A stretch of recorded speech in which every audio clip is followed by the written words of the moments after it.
안녕하세요.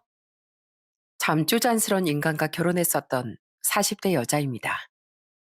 가족이란 무엇인가요? 서로를 아끼고 위하며 가족에게 뭐든 하나라도 더 해주고픈 존재 아닌가요?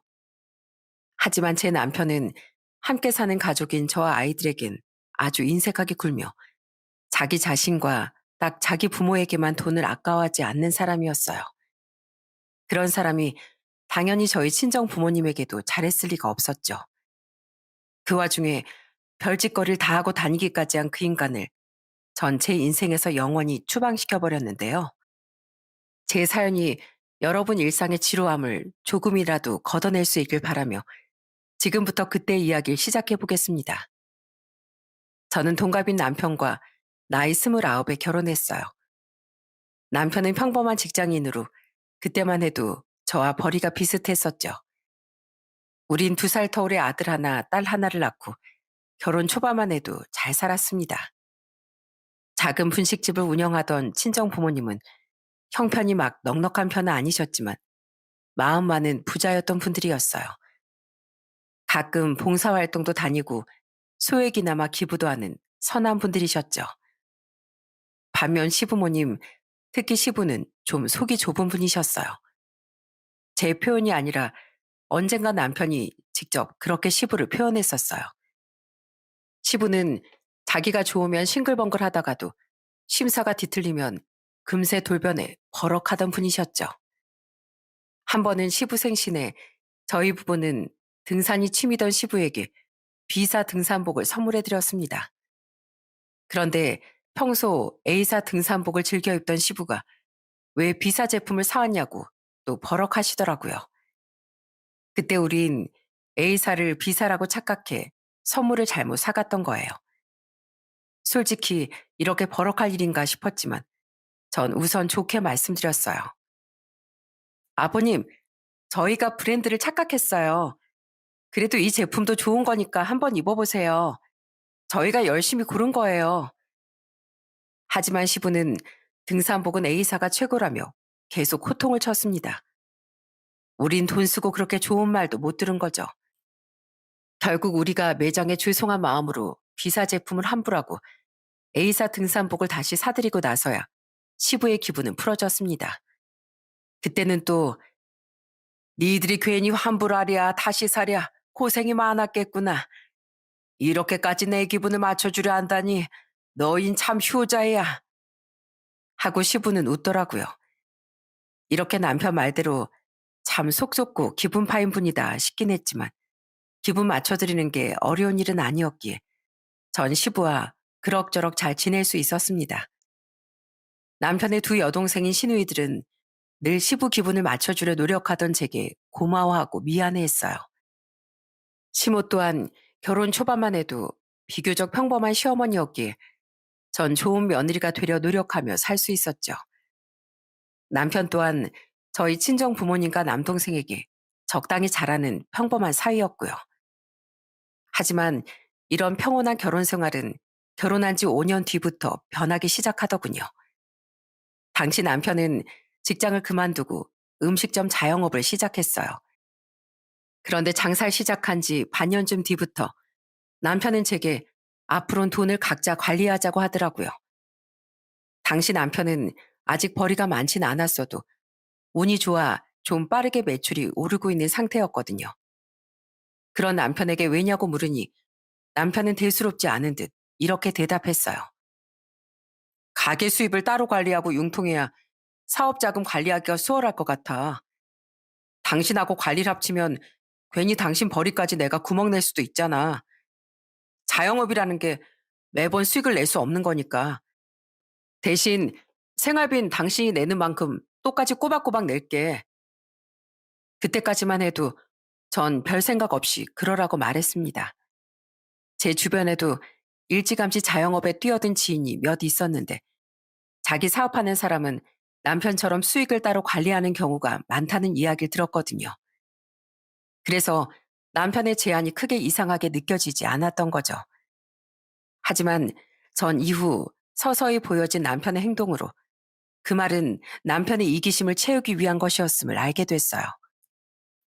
요즘 가게는 어때? 잘 되고 있어, 여보? 남편은 각자 돈 관리를 시작한 후 한 번도 제게 가게 매출에 대해 얘기해 주지 않았습니다. 몇 번은 순수하게 궁금하고 한편으론 걱정도 되는 마음에 남편에게 가게에 대해 물었었어요. 하지만 남편은 별로 얘기하고 싶지 않은 듯 퉁명스레 대답했죠.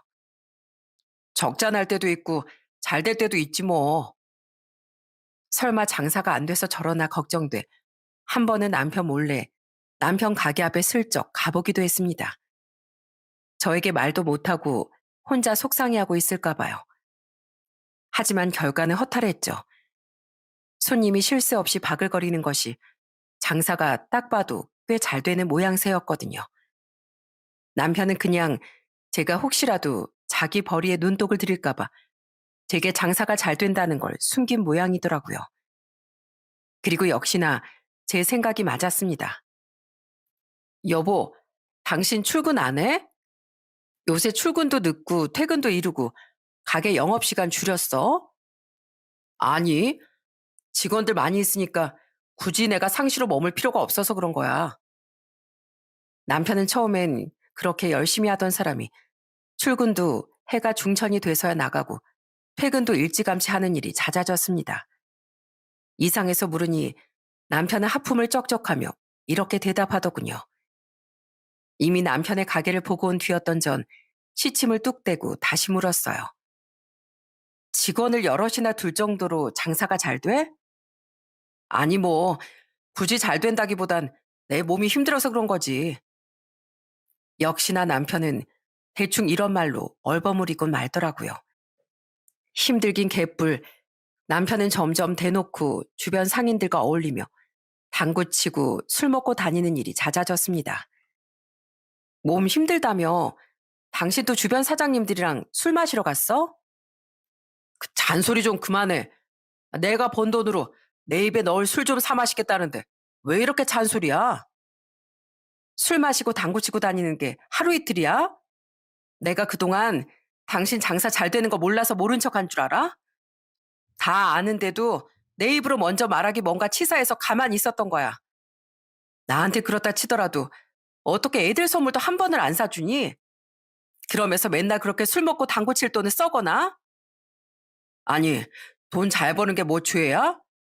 난 뭐 돈 벌어다 주는 기계인가? 나도 좀 놀고 그럴 수도 있는 거지. 김 사장님, 여기 내 잔 받으셔야지. 서운하게 혼자 따라 드시나? 아무튼 나 오늘 늦으니까 귀찮게 그만 좀 전화하고 끊어. 나중엔 자기가 돈 잘 버는 걸 아예 대놓고 티를 냈지만 남편은 자기 혼자만 신나게 놀고 먹기 바빴습니다. 여전히 제겐 딱 정해진 생활비만 주면서요. 게다가 남편은 옷도 점점 비싼 브랜드 옷만 사 입기 시작했어요.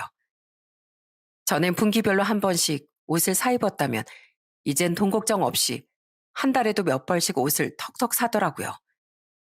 비싼 시계에 금목걸이까지 말이죠. 그러면서 전 고사하고 역시나 애들 간식 한 번을 사다 준 적이 없었어요. 결국 저는 화가 폭발해 난리를 쳤습니다. 내가 진짜 참다 참다 못 참겠다. 당신 진짜 너무한 거 아니야? 어떻게 한 지붕 아래 살면서 돈을 그렇게 잘 벌면서 난 그렇다 쳐도 애들한테도 돈을 한 푼도 안 써? 무슨 말을 그렇게 해? 생활비 주잖아, 생활비. 당신 나랑 남이니?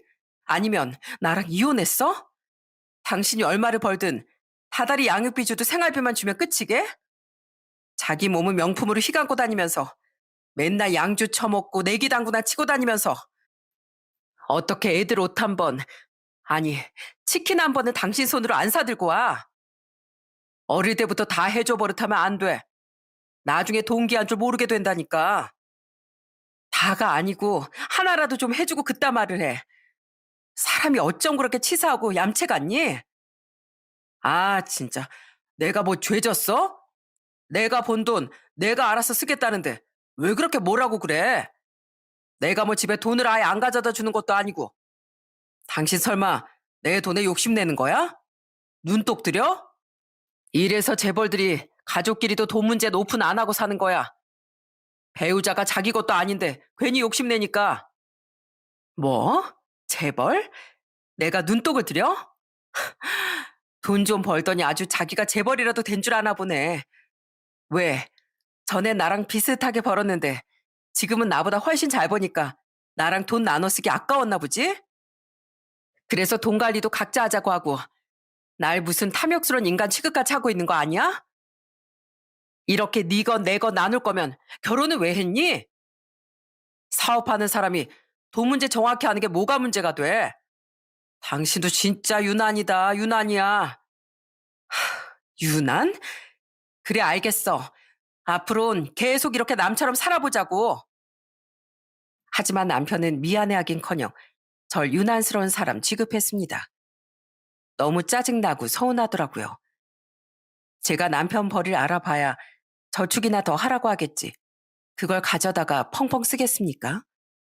애초에 짠순이 기질이 있어 그럴 깜냥도 못 되는데요. 그냥 전 남편의 행동이 너무 얌체 같고 남처럼 느껴졌던 거예요. 무엇보다 어떻게 아빠라는 사람이 애들에게 저렇게 인색하게 굴 수 있나 싶어 우라통이 터졌던 거죠. 게다가 그런 인간이 자기 부모님에겐 그래도 돈을 잘 쓰더군요. 물론 딱 생신과 어버이날, 명절 같은 때에만요. 점점 부부가 아닌 남처럼 변해갔던 우린 남편 때문에 각자 집은 각자 챙기기 시작했는데요. 남편은 시댁의 용돈도 큼직큼직하게 드리고 생신엔 명품 시계나 옷, 가방 같은 걸 턱턱 사다 드리더라고요. 점점 제 생일엔 케이크도 하나 안 사다 주고 애들 생일엔 끼케야 싸구려 장난감이나 공책 세트만 사다 주던 인간이 말입니다. 물론 저희 부모님은 제가 알아서 따로 잘 챙겨드렸죠. 시부와 시모는 그런 남편의 행동에 항상 입이 찢어졌어요. 그런데 남편이 돈을 잘 벌면서부터 시모가 절 좀 무시하고 거만하게 대하더군요. 예, 우리 아들이 이렇게 돈을 잘 버는데 왜 애 얼굴은 볼이 쏙 들어간 것 같니? 너 우리 아들 밥은 잘 해먹이고 있어? 이렇게 남편이 잘 나갈수록 집에서 아내가 내조를 잘해줘야 하는 거야. 괜히 서방돈 허투루 쓸 생각은 하지도 말고. 참나, 이 사람들이 하나같이 사람을 뭐로 보는 건지 아주 기가 차더라고요. 처음엔 그래도 그냥 참고 넘겼지만 나중엔 너무 서운하고 짜증이 나 저도 말대꾸를 했어요. 제발 그 허투루 쓸 돈 구경이라도 좀 해보고 싶네요. 이 사람 저랑 똑같이 내는 생활비 빼곤 애들 양말 한 켤레 안 사오는 사람인데 제가 뭘 어떻게 더 잘해줘야 할까요? 볼이 쏙 들어간 거요? 허구한 날 장사 잘 된답시고 직원들한테만 가게 맡겨놓고 자긴 당구 치고 술만 먹고 다니니까 저런 거예요.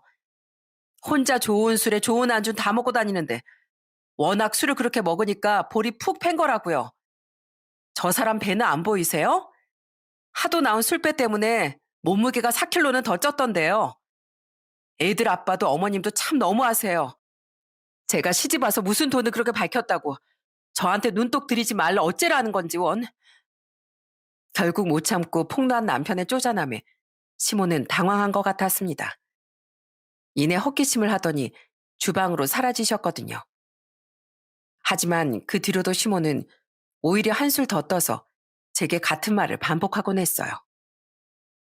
아무리 우혁이가 애미 너한테 돈을 더 안 가져준다고 한들 어련히 알아서 잘 모으고 있지 않겠니? 세상에 돈도 안 벌고 놀고 먹는 남편들이 얼마나 많은데 우리 우혁이 정도면 하늘이 내린 남편감이야. 그리고 원래 남편 버리는 여자가 신경 쓰는 것도 아니야. 물론 그때마다 적당히 할 말은 다 했지만 너무 스트레스였습니다. 그나마 시누이들이 절 따라 시모에게 핀잔을 주고 제 편을 들어줬기에 시모에게 며느리 도리를 하고 살았던 거죠.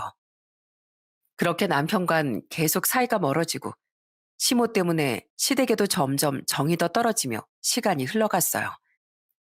그러다 남편이 자영업을 시작한 지 4년이 지났던 어느 날 저는 청천벽력 같은 엄마의 전화를 받게 됐습니다. 예, 정은아. 네 아빠 사고 나서 지금 수술 받는 중이다. 그러니까 얼른 병원으로 와. 아빤 볼 일이 있어 오토바이를 타고 나가셨다가 신호 위반을 한 트럭과 충돌하는 큰 사고를 당하셨던 거예요. 아빤 가까운 거린 항상 차가 아닌 오토바이를 타고 다니셨거든요. 전 놀라서 애들을 데리고 남편과 함께 병원으로 달려갔어요. 당시 결혼한 지 3년쯤 됐었던 동생 부부도 어린 조카를 안고 이내 병원에 도착했죠. 엄마, 아빠는요? 아직 수술 중이야. 그래도 다행히 목숨엔 지장이 없는 상태라더구나. 엄만 속상한 마음에 제게 안겨 우셨습니다. 다행히 아빤 수술을 마치고 무사히 깨어나셨어요. 하지만 아직 의식이 흐릿한 아빠의 손을 잡고 정말 많이 울었었죠. 그날 우선 집으로 돌아온 전 남편에게 아빠의 수술비나 병원비를 조금이라도 내드리고 싶다고 말했어요. 비록 제 돈으로 드릴 거긴 하지만 목돈 나가는 일은 그래도 남편과 공유를 해야 할 것 같아서요. 그런데 남편은 갑자기 그 자리에서 펄쩍 뛰며 이러더군요. 상대방 과실이라며? 그럼 보험 처리 다 될 텐데 그 돈을 우리가 왜 내드려? 그래도 한동안 장사도 못 하시잖아. 내가 작년대 그 정도는 해드리고 싶어. 모아두신 돈 없대? 장사 안 하면 당장 생활이 어려우실 정도로? 설마 두 분 내가 생각하는 것보다 훨씬 형편이 어려우셔? 넉넉진 않으셔도 그 정도는 아닌 줄 알았는데? 그런 게 아니라 그냥 딸로서 수술비든 생활비든 좀 도와드리고 싶다고. 두 분 형편이 어려운 게 아니라 내가 자식이니까 준철이네 형편이 어려우니까 나라도 자식 도리 좀 하고 싶다는데 그게 그렇게 펄쩍 뛸 일이야? 당신 부모님이나 자기 자신한텐 돈을 그렇게 잘 쓰고 다니면서 내 부모님한테 돈 나가는 건 그렇게 아까워? 당신 우리 부모님을 가족이라고 생각은 하는 거야? 아니, 나도 두 분 부모님이라고 생각하니까 병원에도 달려가고 한 거지. 당신은 사람 참 나쁘게 몰아간다. 솔직히 나 요새 가게 사정이 안 좋아. 전에야 잘 됐을지 몰라도 요즘엔 그런데 당신 걱정할까봐 말을 안 한 거야. 월세 내기도 빠듯한 지금 사정에 당신 말에 쉽게 그러자는 얘기가 나오겠어? 나도 이런 말 하는 거 미안하고 쉽지 않아. 그동안 각자 효도하자는 핑계로 친정엔 뭐 하나 사이 노릇한 적도 없으면서 정말 서운하기 짝이 없었습니다. 남편은 기가 막혀 화를 내는 제게 오히려 답답하다는 듯 힘듦을 토로하더라고요. 그리곤 요새 식재료 값이 얼마나 올랐는지 아느냐. 저번엔 거래 대금을 못 내서 거래처랑 틀어질 뻔한 적도 있다 등등 하소연을 하더라고요. 그러면서 자기 입장도 좀 이해해달라는데 전 남편 말에서 느껴지는 오류를 정확히 지적해 다시 따졌습니다. 근데 내가 그 돈을 당신한테 달라고 한 것도 아니고 어차피 우리 각자 부모님은 각자 돈으로 챙겨드리고 있었잖아. 당신은 평소에 내가 당신 돈에 관심 갖는 것도 싫어하면서 갑자기 내가 내 돈 쓰겠다는데 왜 그렇게 반대하는 거야? 설마 당신 돈은 다 당신 돈이고 내 돈엔 당신 지분도 있다고 생각하는 거야? 아니. 그냥 난 내가 잘못되면 당신이라도 돈이 있어야 한다는 생각에 그런 거지. 애들 생각하면 그럴 수도 있는 거잖아. 말이야 그럴듯하게 했다지만 남편의 표정은 누가 봐도 전곡을 찔린 사람이었어요. 진짜 가게 사정은 어려워졌을지 몰라도 남편은 제 돈도 자기 돈이라고 생각하고 있던 게 분명했어요. 굳이 나가지 않아도 될 지출을 제가 친정 부모님께 한다니 그게 아까웠던 것 같더라고요. 자기도 찔리긴 찔렸는지 남편은 허둥지둥거리다 씻으러 도망치듯 화장실로 들어가 버렸습니다. 전 그런 남편과 더 말도 섞기 싫어 입을 다물어 버렸죠. 그래도 그 이상으로 남편에게 쏘아붙이지 않았던 건 가게가 어려워져서 사람이 저렇게 더 치졸하게 변했나 싶었기 때문이에요. 아무리 남처럼 살고 있어도 애들 아빠니 힘들 때 더 몰아붙이지 말자 싶었던 거죠. 물론 이후 전 알아서 엄마께 100만 원을 보내드렸습니다. 보험비가 나온다고 해도 따로 생활비에라도 보태세요. 그것도 더 드리고 싶었던 걸 엄마가 거절하고 거절해서 그거라도 드릴 수 있었던 겁니다. 그렇게 그 일은 어찌저찌 지나가며 시간이 흘렀어요. 장기간 입원을 했던 아빤 5개월 뒤쯤 드디어 회복을 마치고 퇴원하시게 됐죠. 아직 다리와 팔에 꾸준한 재활이 필요하긴 했지만 건강은 회복하셨거든요. 그리고 그쯤이 바로 시부의 67번째 생신이었습니다. 그래서 남편과 애들과 시댁에 갔더니 주택이던 시댁 앞에 웬 못 보던 새 차가 하나 서 있더군요. 시댁에 들어간 전 아무 생각 없이 시부에게 여쭤봤어요. 아버님, 차 바꾸셨나 봐요? 그래, 예쁘지? 역시 나이가 들수록 사람은 새 차를 타야 돼. 육신도 오래됐는데 차도 오래되면 품격이 떨어지지 않니? 아들 잘 둔 덕분에 내가 생일 선물로 차도 받아보고 너무 기분이 좋구나. 네? 그게 무슨 말씀이세요? 응? 저 차 우혁이가 나한테 생일 선물로 사준 거잖니? 내가 우혁이랑 직접 자동차 매장 가서 차 뽑았던 거 몰랐어? 너도 알고서 물어본 거 아니야? 황당했습니다. 이게 무슨 소리냐는 의미로 남편을 쳐다보니 남편은 제 눈을 피하며 먼 산 보는 척을 하더라고요. 저희 아빠 병원비 좀 드리자고 할 땐 그렇게 펄쩍 뛰더니 고작 5개월 뒤에 시부에겐 새 차를 뽑아줬다는데 어떻게 기가 차지 않을 수 있겠습니까? 가게가 힘들다는 말은 다 거짓말이었던 거예요. 전 얼른 차 시세부터 조회해봤는데요.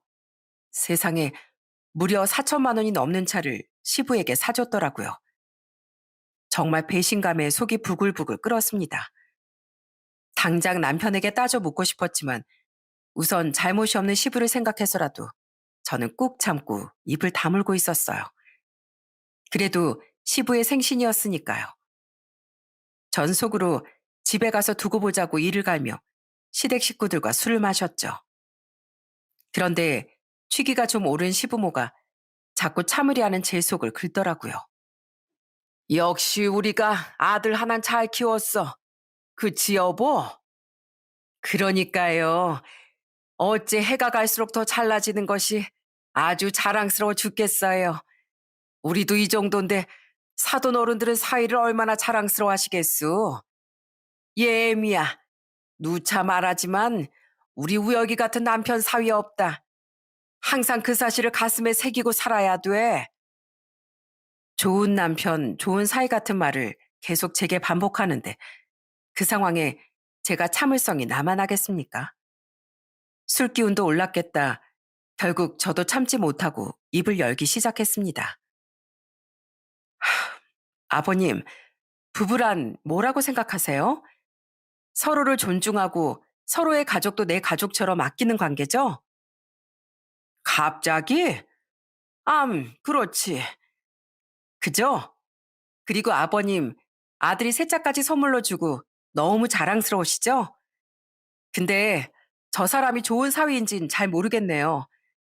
아버님은 부부가 양가의 차별을 하면 된다고 생각하세요? 안 된다고 생각하세요? 차별? 아이, 그건 안 되지. 난 비록 넉넉히 못 살았어도 내 부모, 네 시애미 부모 구분하지 않고 효도했었다. 역시 그렇죠? 그런데 그 안 되는 일을 바로 아버님 아들이 하고 있어요. 아버님 생신의 명품 시계에 이런 차까지 사들인 사람이 저희 아빠 생신 땐 10원짜리 한 장도 안 쓰고 저희 아빠가 다치셨을 땐 병원비 한 푼 대드리는 것도 아까워하더라고요. 근데 이 사람이 아버님 어머니 말씀대로 과연 자랑스러운 사위일까요? 저한테 좋은 남편일까요? 뭐? 애미야, 너 설마 우리 아들이 너희 부모님께 좀 못했다고 불만 가지고 있는 거냐? 처가 돼서 속이 그렇게 옹졸하면 어떡해? 원래 자기 부모는 자기가 챙기는 거다. 우리 아들이 안 했어도 네가 알아서 챙겨드렸을 거 아니냐? 너도 우리 아들이 우리 선물해 줄 때 네 돈 안 썼을 거 아니야? 처음엔 아무 생각 없이 제 말이 맞다고 하던 시부는 역시나 단 1g도 없던 줏대를 선보이며 금세 말을 바꾸더라고요. 자기 아들이 불리해지자 입술에 침도 안 바르고 태세를 전환한 거죠. 하지만 전 지지 않고 마저 떠들었어요. 이 사람이 먼저 그렇게 치사하게 나왔으니 저도 똑같이 한 거죠. 다른 건 다 그렇다 쳐도 어떻게 자기 장인이 크게 다치셨는데 저한테 가게가 힘들다는 거짓말까지 하고 돈을 아까워해요? 그땐 그 말이나마 진짠 줄 알았더니 이렇게 4천만 원짜리 차도 턱턱 사드릴 정도면 당연히 거짓말 아니겠어요? 당신 내 말이 틀려? 할 말은 없었지만 잘못했다고 말하긴 싫었는지 남편은 제 말에 대답은 않고 입술만 삐죽였습니다. 제 말에 이어 언성을 높인 건 시모였어요. 그럼 우리 아들이 네 부모님 차까지 사드려야 직성이 풀리겠다 이거야? 결국 우리 아들이 아무것도 안 해줘서 서운하다 이거 아니야? 왜 우리 아들이 번 돈을 네가 탐내? 탐내기 누가 탐내요? 돈이 있는 걸 알면 무조건 탐을 내야 돼요? 어머님하고 애들 아빠가 그렇게 생각하는 사람들이니까 자연스레 저도 그렇게 보이는 거겠죠. 그리고 서운이요? 당연히 서운하죠. 내 부모님은 남처럼 여기고 저는커녕 애들한테조차 돈을 아끼는 사람이니까요. 그리고 제가 이 말을 드리는 이유는 그놈의 좋은 사이, 좋은 남편이라 말 좀 그만하셨으면 해서예요. 방금 아버님도 동의하셨죠? 부부란 어떤 관계인지에 대한 제 말이에요.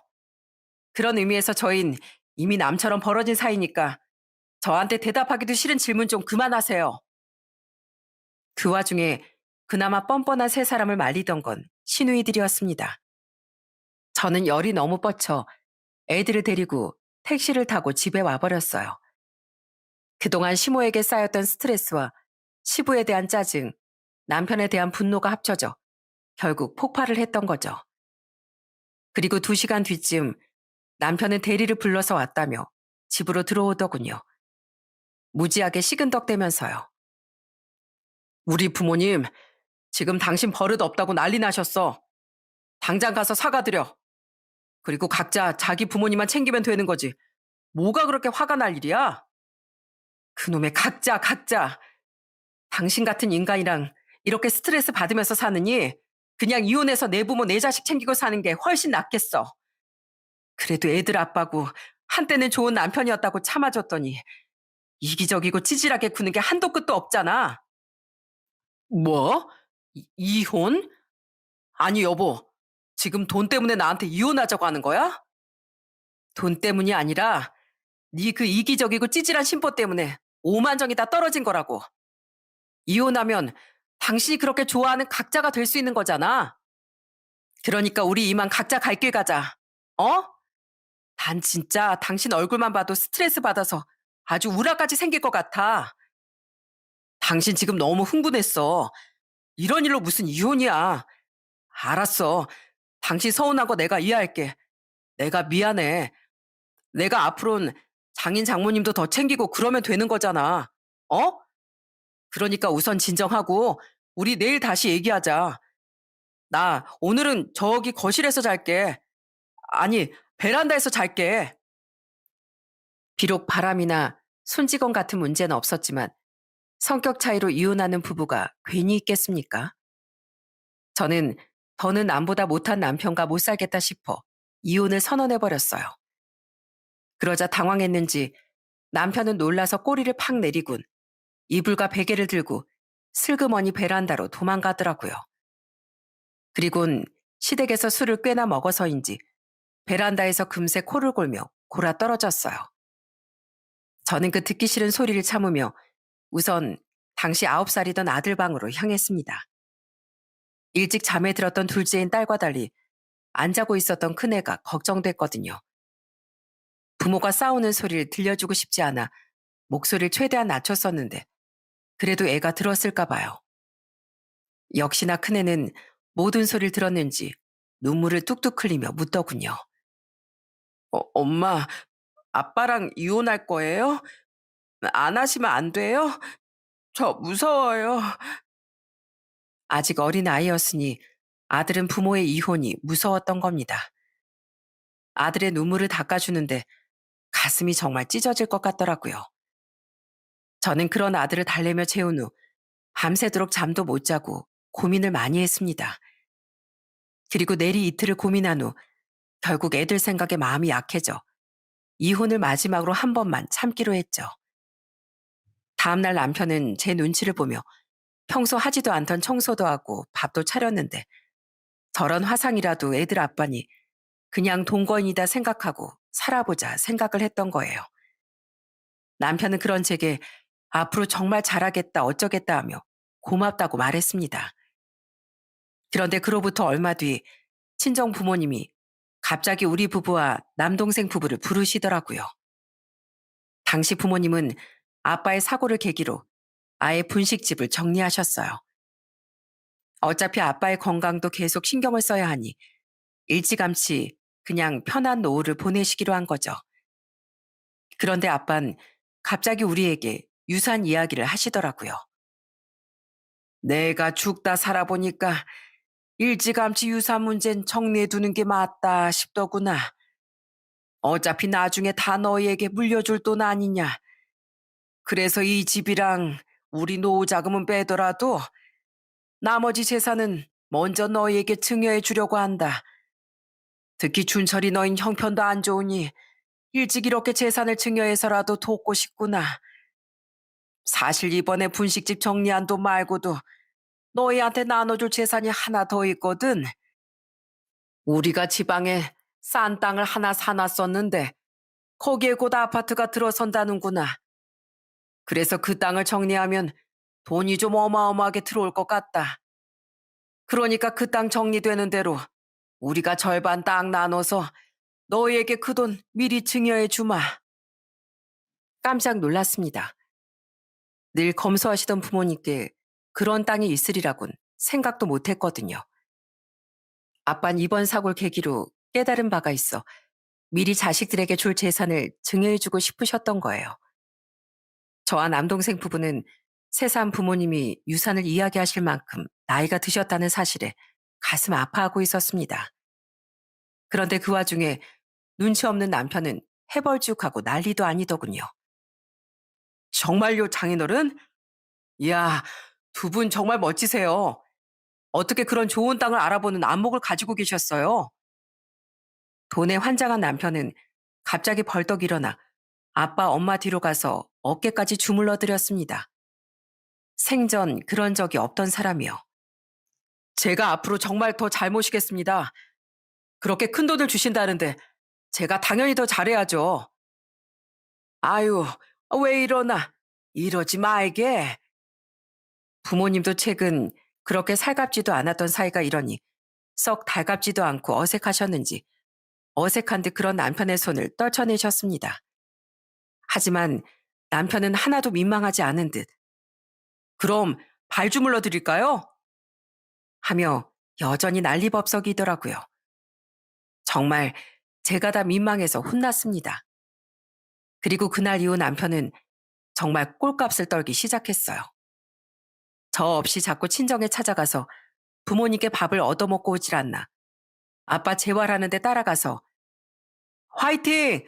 아버님 화이팅! 하고 응원을 했다질 않나. 오히려 부모님은 참 이서방 속보인다며 한숨을 푹푹 내쉬셨어요. 듣는 제 귀가 시뻘개질 정도로 너무 창피했죠. 심지어 평소엔 삼겹살 한 근도 사갈 줄 모르던 인간이 저희 부모님께 홍삼 세트까지 사서 선물을 해드렸다네요. 제발 그만 좀 하래도 이제부터 좋은 사이가 되겠다기에 참 돈 앞에서 속보인다 싶었습니다. 딱 시부와 똑같은 인간이었던 거죠.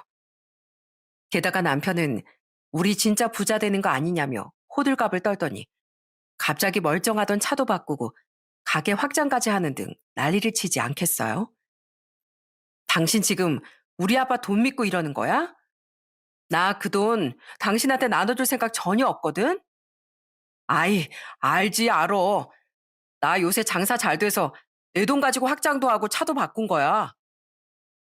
저는 그런 남편이 언감생심 꿈도 꾸지 못하게 못을 박았지만 남편은 제 말을 귀담아 듣는 것 같지도 않았습니다. 대답은 그렇게 하지만 입엔 웃음이 실실 흐르고 있었으니까요. 완전히 김칫국을 먹고 있는 것 같았어요. 그 모습에 솔직히 애들 때문에 참고 살고 있긴 했지만 사람에 대한 환멸까지 들더라고요.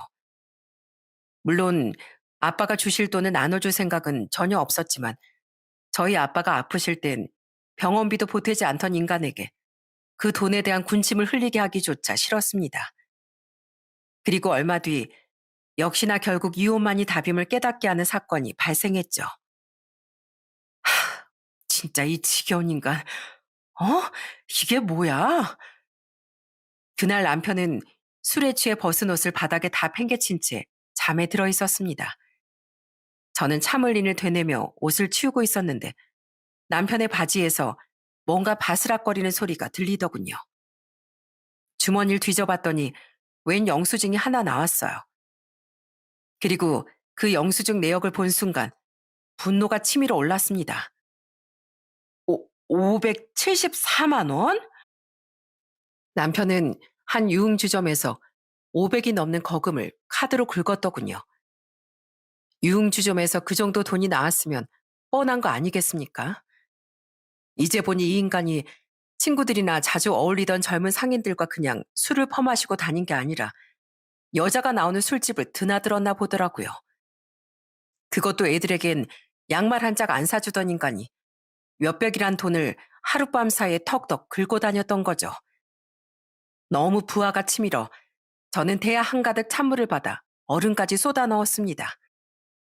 그리곤 그대로 잠든 남편의 얼굴에 끼얹어 버렸어요. 남편은 기겁을 하며 벌떡 일어나 비명을 질렀습니다. 아, 뭐야? 정신이 드냐 이 버러지야? 뭐? 아우 차가워. 당신 대체 왜 이래? 왜 이래? 500만 원 넘게 유흥주점에서 술 처먹고 집에 들어온 당신한테 그럼 내가 꿀물이라도 타주랴? 저는 남편의 눈앞에 영수증을 들이밀고 흔들었습니다. 남편은 아직 술이 덜 깼는지 귀찮은 듯 이렇게 말하더군요. 아니, 나도 내기 싫었지. 근데 내기 당구에서 졌단 말이야. 그걸 지든 말든 집엔 한 푼도 더 가져다 주기 싫어하는 인간이 그런 거금을 내기해? 게다가 뭐? 유흥주점? 이거 진짜 파면 팔수록 답이 없는 인간이네. 당장 정신 똑바로 안 차려? 얼음 물세례 한 번 더 당해볼래? 제가 다시 소리를 꽥 지르자 남편은 그제야 술이 완전히 깬 모양이었어요. 잠시 멍을 때리던 그 인간의 동공에 점점 지진이 일어났거든요. 그리곤 어떻게든 변명을 하기 시작했죠. 아니, 여보. 우선 내 말 좀 들어봐. 유흥주점에 간 건 맞는데 여자를 끼고 놀거나 한 건 아니야. 그래? 그럼 지금 당장 여기 쫓아가서 내가 확인해 볼까? 어? 그런 걸 솔직하게 말해 주려나? 뭐 솔직? 아주 자기 입으로 술술 분다 불어. 그게 여보, 솔직히 내가 바람을 피운 것도 아니고 가끔 여자 끼고 기분 좋게 술 마신 게 단데 이번 한 번만 그냥 넘어가줘. 어? 아, 여자 끼고 술 마시면 기분이 좋아지셨어요? 기분만 좋아지면 뭐든 다 그렇게 합리화되는 거야?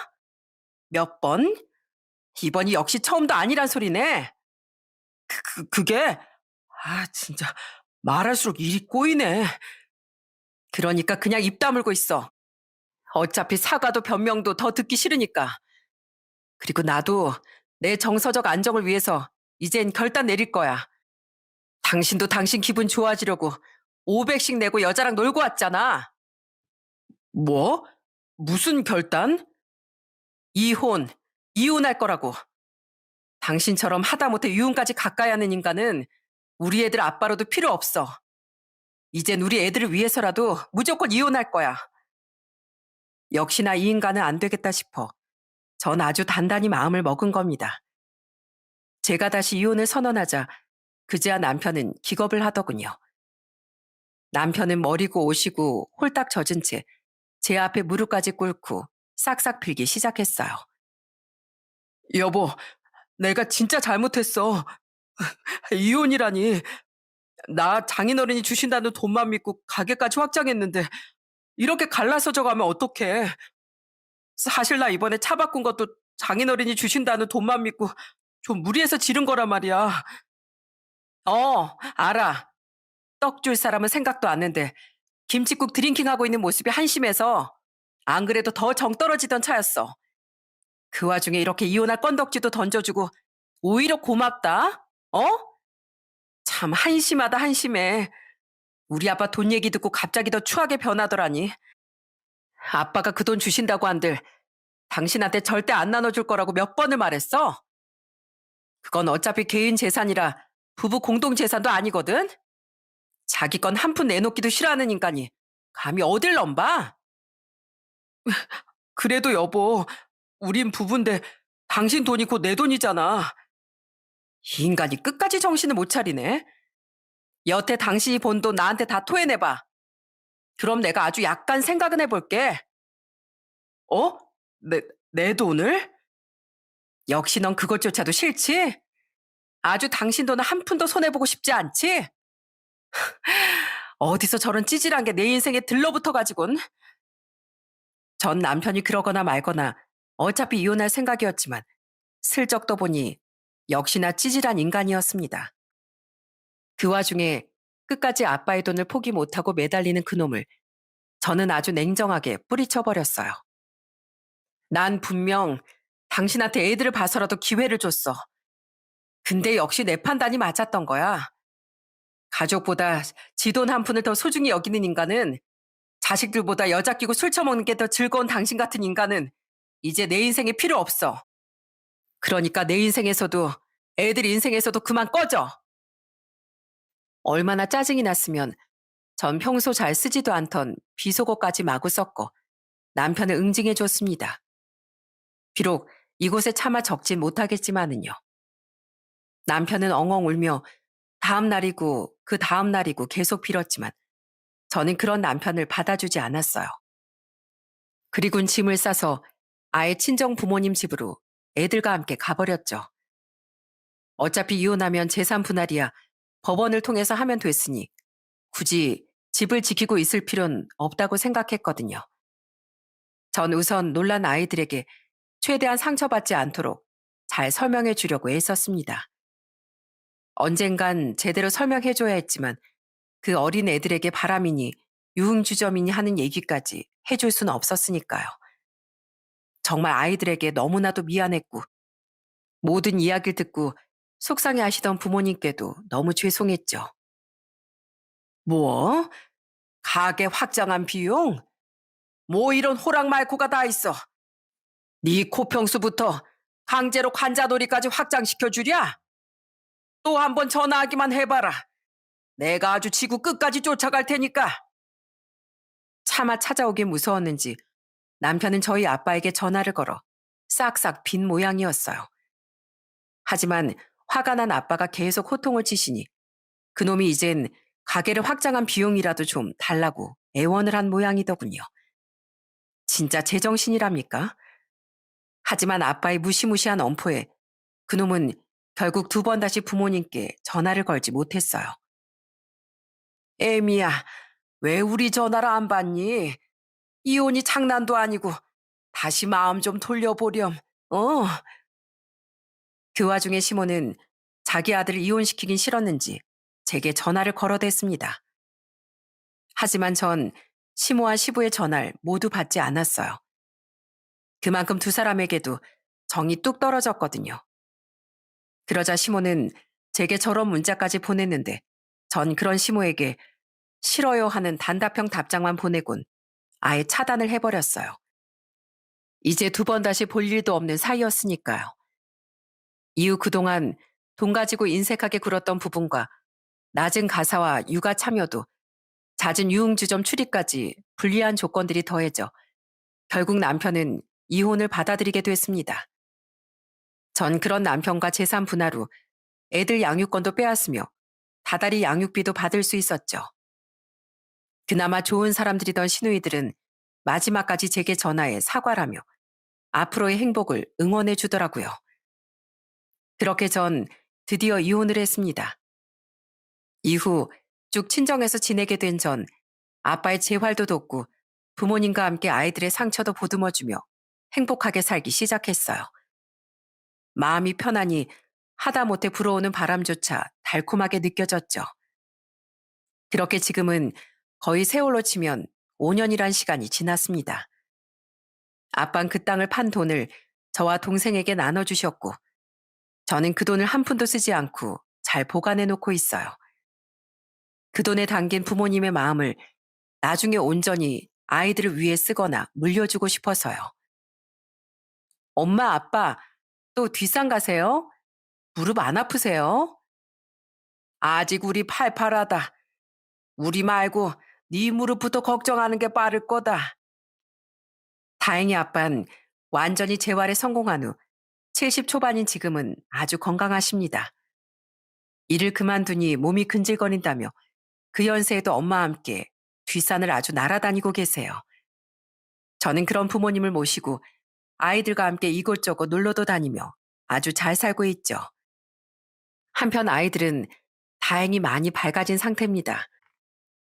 면접 교섭권 때문에 이혼 초엔 서너 달에 한 번은 그래도 애들을 만나러 오곤 했던 전 남편은 3년쯤 전부터 애들을 만나려 하지도 않아 애들 또한 자기들 아빠를 많이 잊은 상태예요.